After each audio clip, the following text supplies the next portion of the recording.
Лет 5 назад, глубокой ночью, раздались 4 коротких звонка в мою дверь.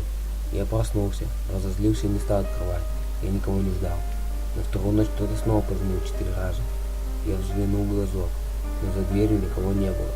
Я рассказал эту историю и пошутил, что, наверное, смерть шутит дверью.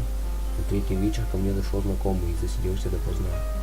В дверь снова позвонили. Но я сделал вид, что ничего не заметил, чтобы проверить, может, у меня галлюцинации. Я его все прекрасно слышал, и после моей истории воскликнул: «Ну-ка разберемся с этими шутниками», и выбежал во двор. Всю ночь я видел их в последний раз. Нет, он не исчез, но по дороге домой его сбила пьяная компания. Он скончался в больнице. Звонки прекратились. Я вспомнил об этой истории, потому что вчера ночью я слышал 3 коротких звонка.